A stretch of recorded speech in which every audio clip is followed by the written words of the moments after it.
Even though this is a thing of beauty today, I get a lot of questions. This is Chelsea Halliburton, and she's a pretty known expert in the world of hydrangeas.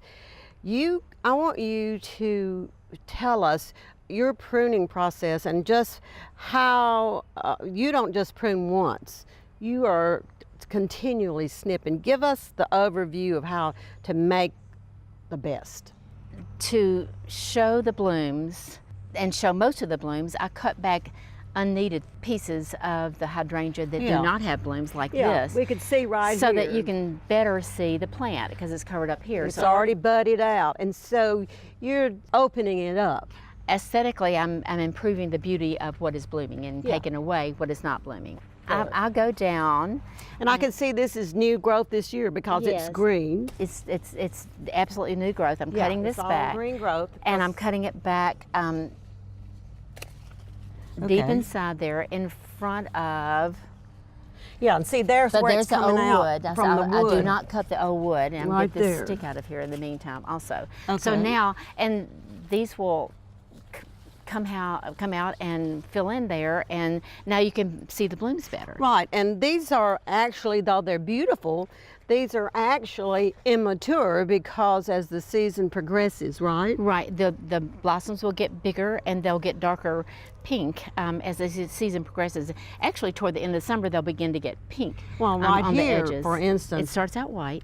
Here would be stage 1 right there, and probably stage 2 could be like that because it's got a little white and blue in it. And this would be even a better example of the second staging of color.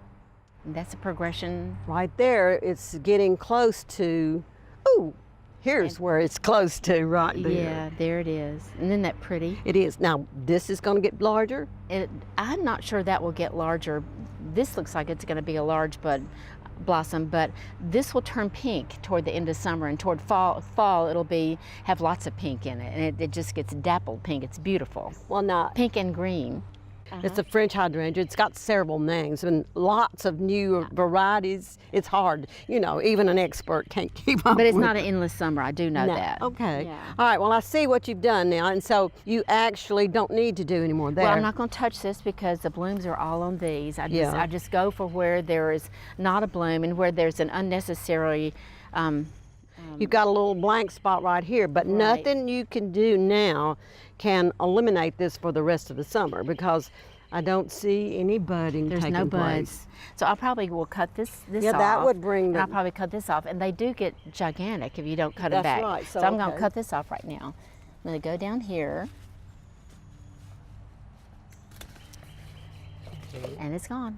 Yeah, and here's a good example also of that old dead wood, and even if you wanted to, you could even go back another cut right there, couldn't you? Okay, now, so you're saying, I see something right here then.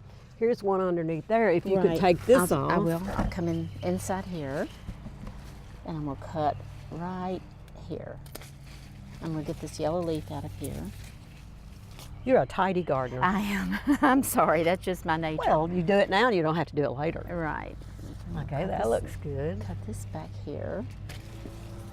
And even that. And they do just get gigantic. So so you can see that. Oops, that's got that. So aesthetic, we're thinking about, let's see, this is June and July and August and September. So a lot of growing's going to take place. These can grow what, 3-4 feet in a season? They grow a lot, yes, and they came from just brown sticks.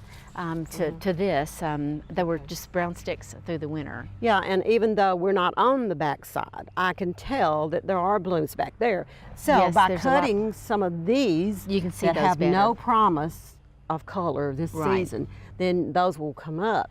You've really enlightened me, and I'm proud to be right here so you could tell us what to do. Well, and I think we all agree that you don't prune after 4th of July. It's or anything blooming in the spring. Yeah. Hydrangeas don't prune after that. Yeah, okay. So as you can see, no one knows better than the person who's growing this the best way to take care of this Macrophylla hydrangea. Thank you, Chelsea. You're welcome. For inspiring garden tours, growing tips, and garden projects, visit our website at volunteergardener.org or on YouTube at the Volunteer Gardener channel, and like us on Facebook.